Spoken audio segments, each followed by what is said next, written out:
The snow had no mercy.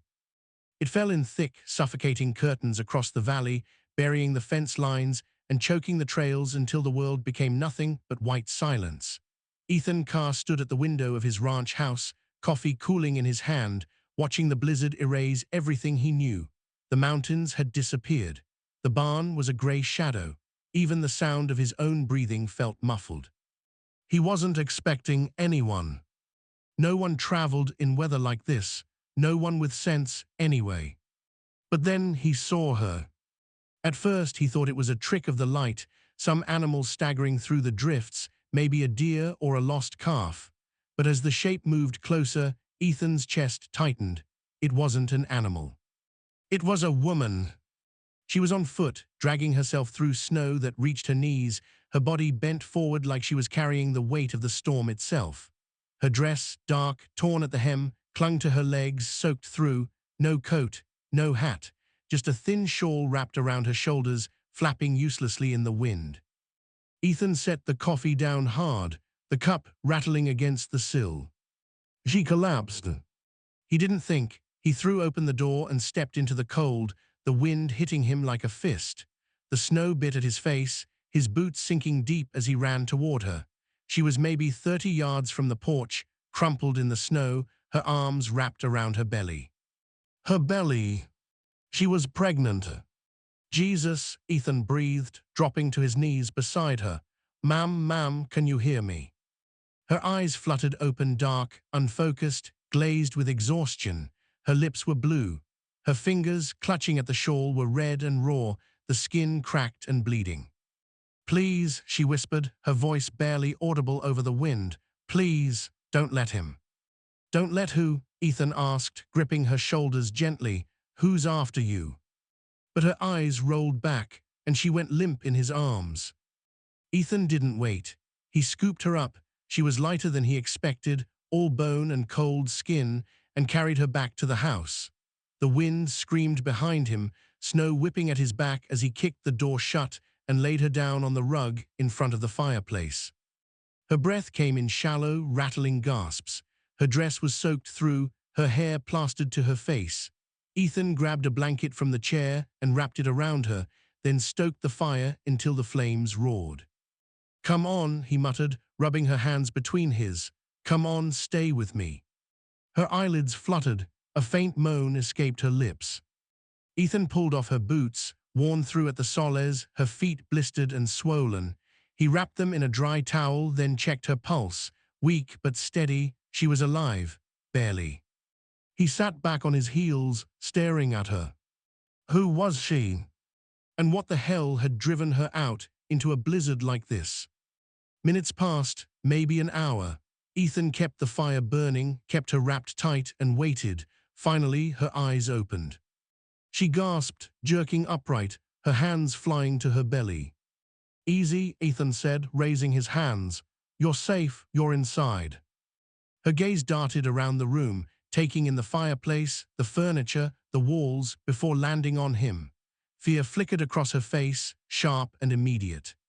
Where am I? She asked, her voice hoarse.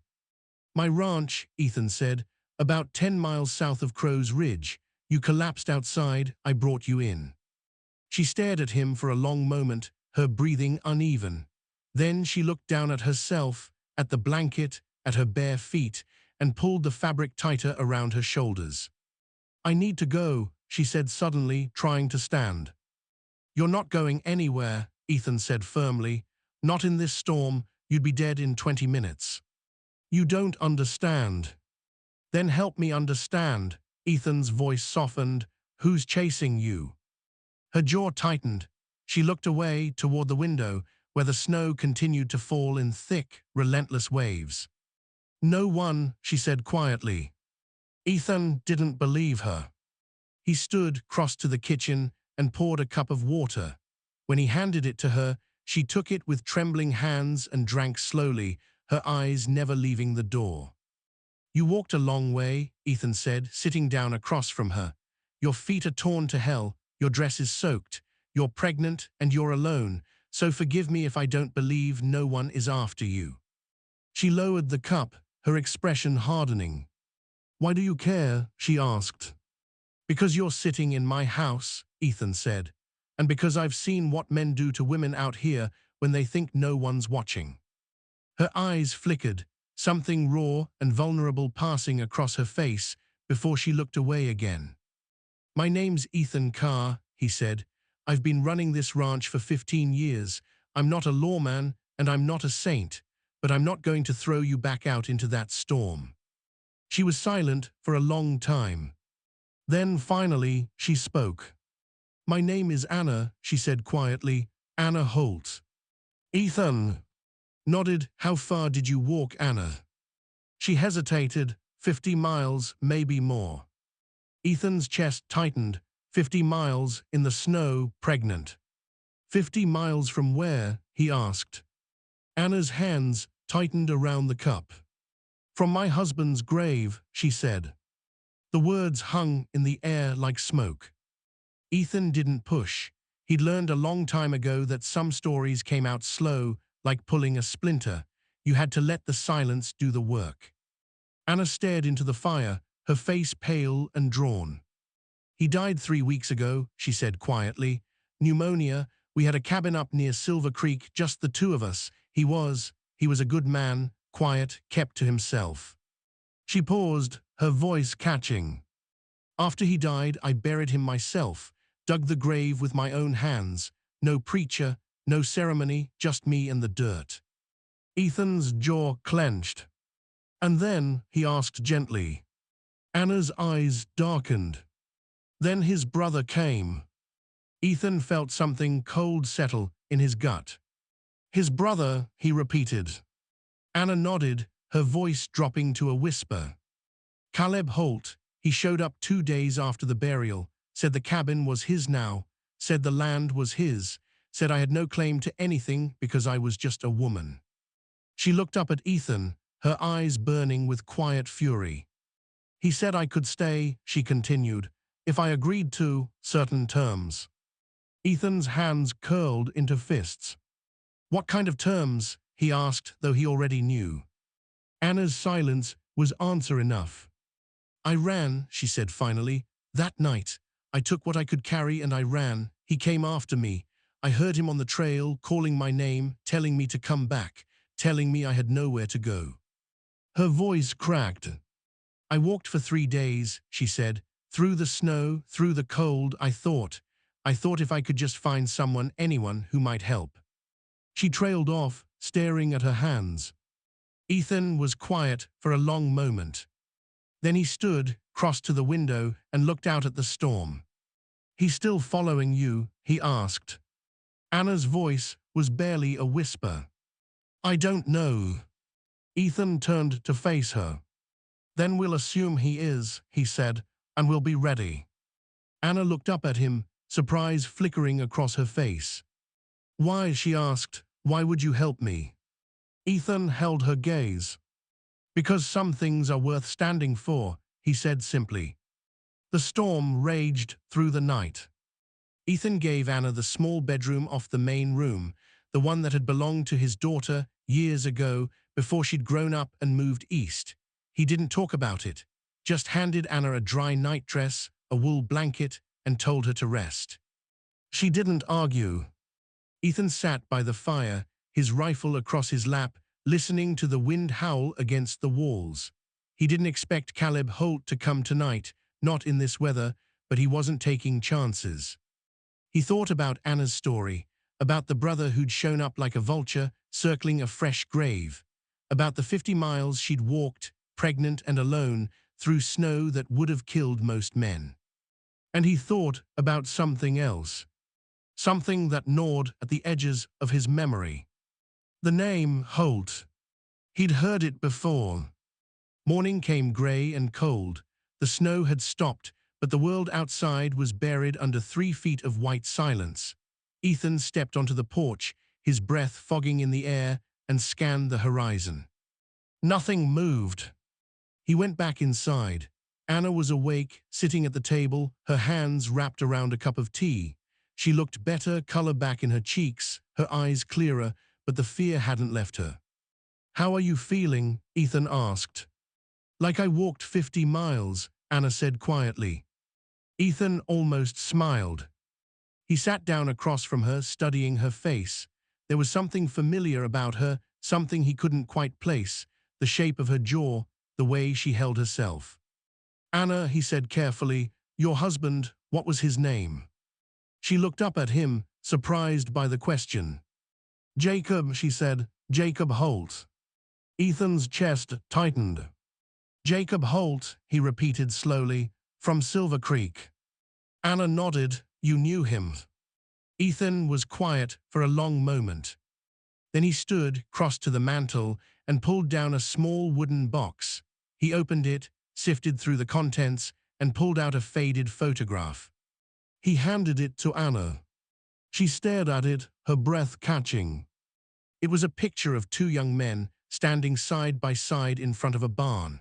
One of them was Ethan, younger, leaner, his face unlined by years and weather. The other was Jacob Holt. We served together, Ethan said quietly. During the war, same regiment. Jacob saved my life at Shiloh, pulled me out of a ditch when the shelling started. I would have bled out if he hadn't. Anna's hands trembled as she held the photograph. He never mentioned you, she whispered. He wouldn't have, Ethan said. We lost touch after the war. I came west. He stayed back east for a while then. I heard he'd moved up to Silver Creek, got married, settled down. He paused, his jaw tightening. I should've. Gone to see him, Ethan said. Should have checked in, but I didn't. I told myself I was busy, told myself he was doing fine. He looked at Anna, and the weight of guilt settled heavy in his chest. I didn't know he'd died, Ethan said quietly, and I didn't know his brother was the kind of man who'd do this to you. Anna set the photograph down, her eyes glistening. It's not your fault, she said. Isn't it? Ethan's voice was rough. Jacob pulled me out of hell, and when his widow needed help, where was I? Anna was silent for a moment. Then she said, You're here now. The rest of the morning passed in quiet work. Ethan checked the barn, fed the horses, and made sure the ranch was secure. Anna insisted on helping, mending a torn shirt, sweeping the floor, small tasks that made her feel less like a burden. By midday, the sun broke through the clouds, casting long shadows across the snow. And that's when they heard it. Hoofbeats. Ethan's head snapped up. He crossed to the window, his hand instinctively reaching for the rifle. 3 riders coming up the trail from the south. Anna, Ethan said quietly, get inside, stay away from the windows. Her face went pale. Is it him? I don't know yet, Ethan said, but I'm not taking chances. Anna disappeared into the bedroom. Ethan stepped out onto the porch, the rifle resting against his shoulder. The riders stopped about 20 yards from the house. The man in front was broad-shouldered, with a thick beard and cold, calculating eyes. He wore a heavy coat and a wide-brimmed hat, and his horse stamped impatiently in the snow. You Ethan Carr, the man called out. I am, Ethan said. Who's asking? The man smiled, thin and humorless. Name's Calb Holt, he said. I'm looking for my sister-in-law, heard she might have passed through here. Ethan's grip tightened on the rifle. Don't know what you're talking about, he said evenly. Caleb's smile didn't waver. Now that's interesting, he said, because I tracked her footprints through the snow, and they led straight to your door. Ethan didn't move. Storm covered a lot of tracks, he said. Could have been anyone. Caleb leaned forward in the saddle, his eyes narrowing. Let me make this simple, he said. Anna Holt is my family. She's confused, grieving, not thinking straight. I'm here to bring her home. Home to what? Ethan asked coldly. Caleb's smile faded. To her husband's property, he said, which is mine now, the cabin, the land, everything. And her? Ethan asked. Caleb's eyes flickered. She's carrying my brother's child, he said. That makes the child a Holt. That makes it my responsibility. Ethan's jaw clenched.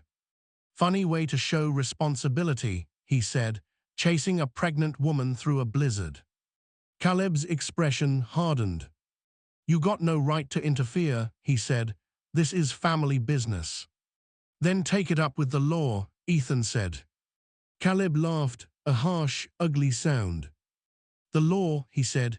"Sheriff Langford's a friend of mine. We drink together, play cards. He's not going to side with some widow over me." He leaned back in the saddle, his hand resting on the revolver at his hip. "So here's what's going to happen," Caleb said. "You're going to bring Anna out here, I'm going to take her home, and you're going to forget this ever happened." Ethan's voice was quiet, steady. "No," he said. Caleb's eyes went cold. "Then you're making a mistake," he said. "Wouldn't be the first time," Ethan said.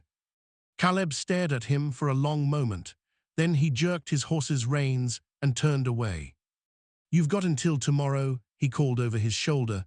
"After that, I'm coming back, and I won't be asking polite."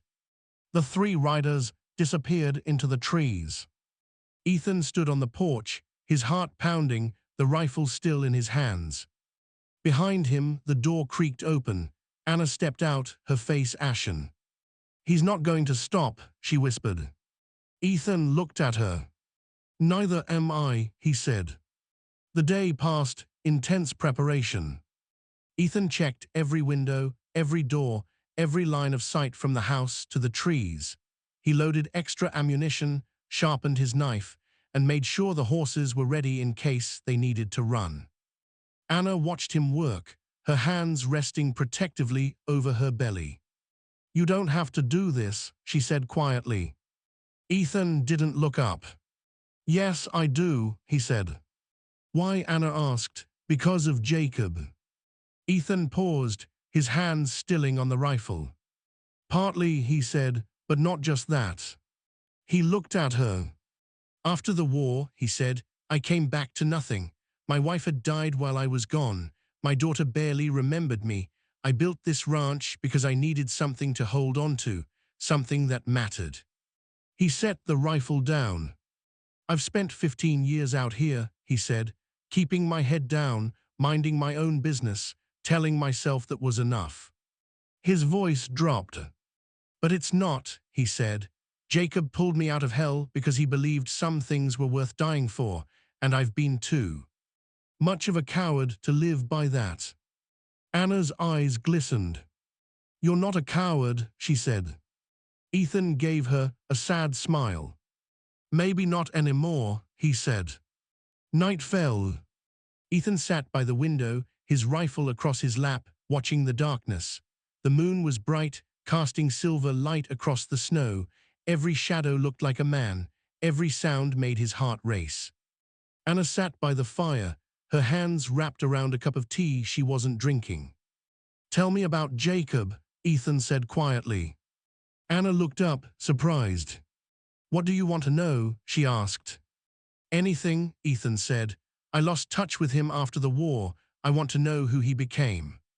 Anna was quiet for a moment, a small smile crossing her face.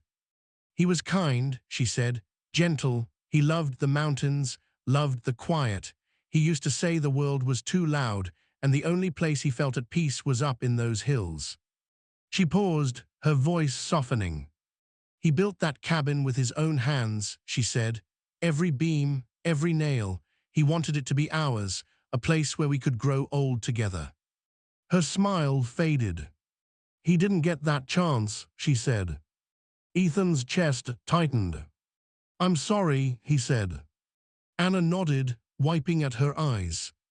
"So am I," she whispered. They came at dawn. Ethan saw them first, shadows moving through the trees, 6 riders this time instead of 3. Caleb wasn't taking chances. "Anna," Ethan said sharply, "get to the cellar now." "Ethan, go." She didn't argue. She disappeared down the narrow stairs beneath the kitchen, pulling the trapdoor shut behind her. Ethan stepped onto the porch, his rifle in hand. The riders stopped at the edge of the clearing. Caleb sat at the front, flanked by 5 men, rough-looking, hard-eyed, the kind of men who'd do anything for the right price. Morning, Car, Calb called out. Hope you slept well. Well enough, Ethan said. Calb smiled. I brought some friends, he said. Figured you might need some convincing. I don't, Ethan said. Caleb's smile faded. Last chance, he said. Bring her out or we come in and get her. Ethan's finger rested on the trigger. You take one step toward this house, he said, and I'll drop you where you stand. Caleb's eyes went cold. You think you can take all 6 of us? He asked. No, Ethan said, but I'll take you, and that's enough. For a long moment, no one moved. Then one of the riders, young, nervous, his hand shaking on his revolver, spoke up. Caleb, he said, maybe we should just. Shut up, Caleb snapped. He turned back to Ethan, his jaw tight. You're making a mistake, he said. So you keep saying, Ethan replied. Caleb stared at him for a long moment. Then he raised his hand, and the riders began to spread out, circling the house. Ethan's heart pounded. This was it. He raised the rifle, sighting down the barrel at Caleb's chest. And then, a voice rang out from the trees. Caleb Holt. Everyone froze. A man stepped out of the woods, tall, broad-shouldered, with a weathered face and a sheriff's star pinned to his coat.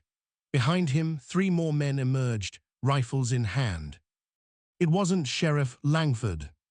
It was someone else. Marshal Greer, Caleb said slowly, his face going pale. What are you doing here?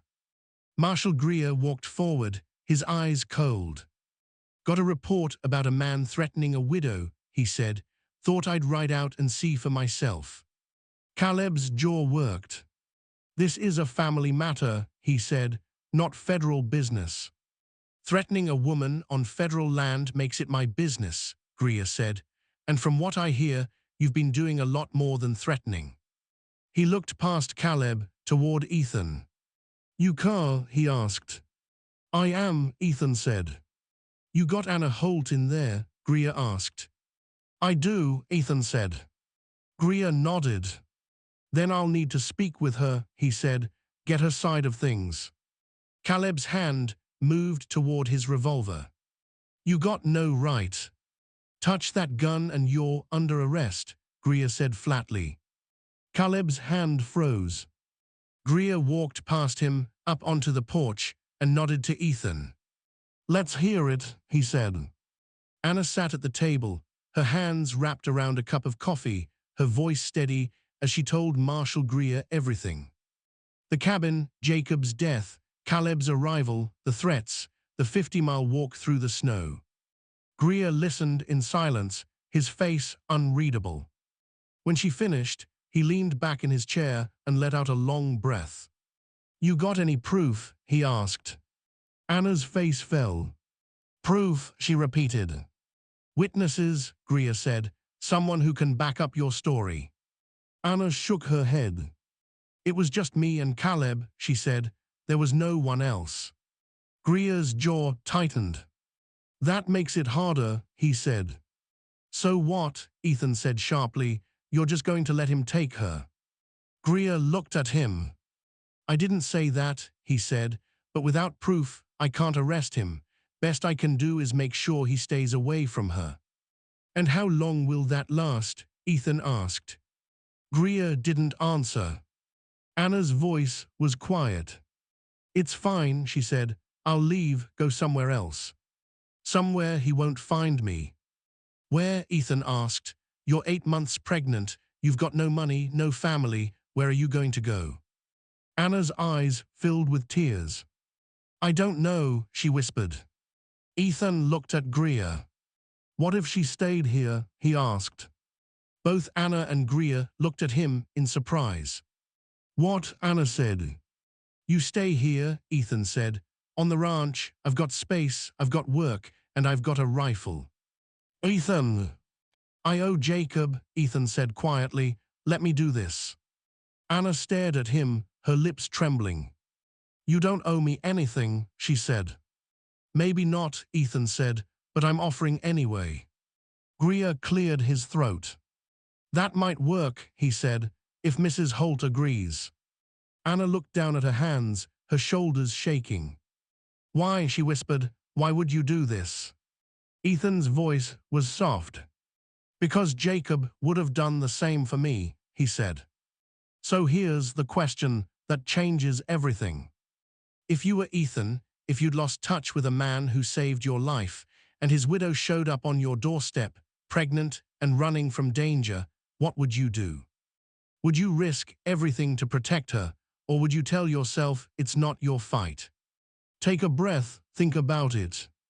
And if you're still with me, tap subscribe so you don't miss how this turns out.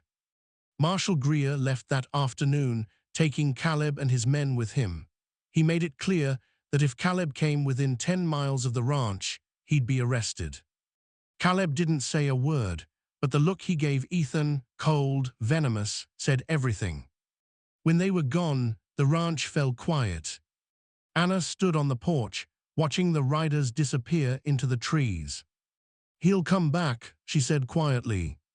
Maybe, Ethan said, but not today. The days that followed were strange, tentative. Anna moved into the small bedroom, and slowly the house began to feel less empty. She cooked meals, simple, hearty food that reminded Ethan of his mother. She mended clothes, tended the fire, and hummed softly while she worked. Ethan found himself looking forward to the sound of her voice. One evening, as they sat by the fire, Anna spoke. "Can I ask you something?" she said. "Sure," Ethan said. "Why didn't you ever marry again?" she asked, "after your wife died?" Ethan was quiet for a long moment.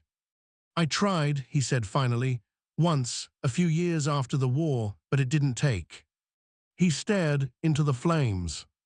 "I think I was too broken," he said, "and I didn't want to put that on someone else." Anna nodded slowly. "Jacob was broken too," she said. "When I met him, he had nightmares. He'd wake up screaming sometimes, thinking he was back in the war." She paused. "But he got better," she said, slowly, "because he let me in." Ethan looked at her.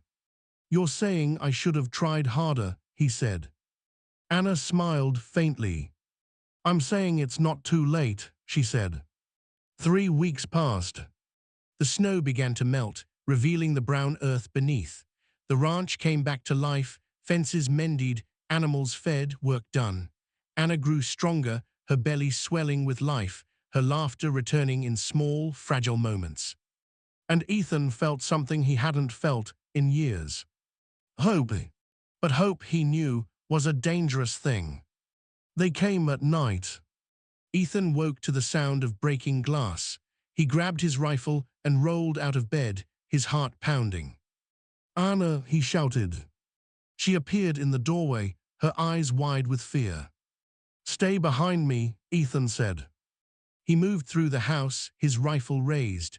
The front window was shattered, a rock lying in the middle of the floor, and outside.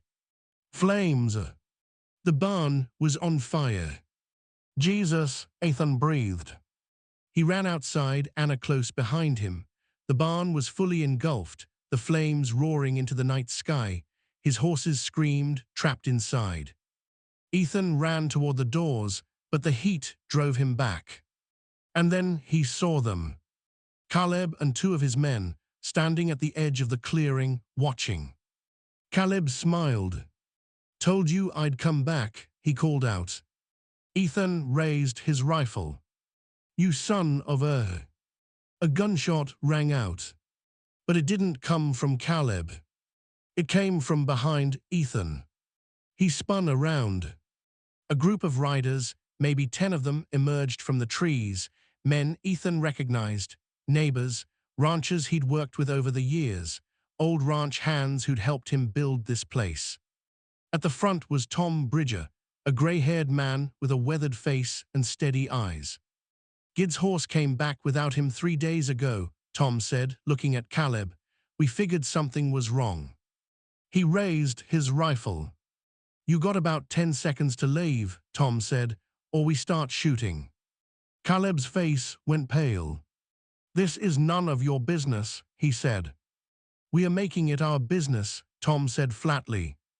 Another voice, Lou Garrett, a wiry man with a scar across his jaw, spoke up. Caleb, I branded calves with you 20 years ago, Lou said. Don't make me shoot a man I once called friend. For a long moment, no one moved. Then Caleb jerked his horse's reins and turned away. This isn't over, he snarled. Yeah, T is, Tom said. Caleb and his men disappeared into the darkness. The fire burned itself out by dawn. The barn was gone, nothing left but charred beams and ash.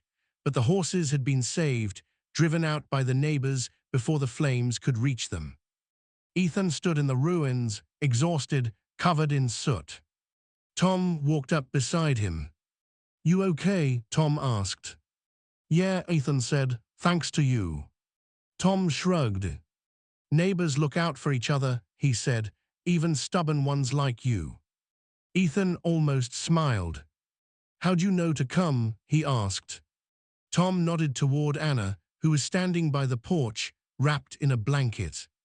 Word spread, Tom said, about what you were doing, about what Caleb tried to pull. He paused. Folks respect that, he said, standing up for someone who's got no one else. Ethan looked at him. I didn't do it for respect, he said. I know, Tom said, that's why it matters. 2 months later, Anna gave birth. It was a boy, small, red-faced, squalling with life. Ethan paced outside the bedroom, his hands shaking, until the midwife opened the door and smiled. You can come in now, she said. Ethan stepped inside. Anna was sitting up in bed, the baby cradled in her arms. She looked exhausted, and she looked happy. Ethan, she said softly, come meet him. Ethan crossed the room, his throat tight. He looked down at the baby, at the tiny fingers, the closed eyes, the fragile life. He's beautiful, Ethan said. Anna smiled. I'm going to name him Jacob, she said, after his father. Ethan nodded, his eyes burning. Jacob Holt, he said quietly. Anna looked up at him. Jacob Carr, she said. Ethan's breath caught. Anna.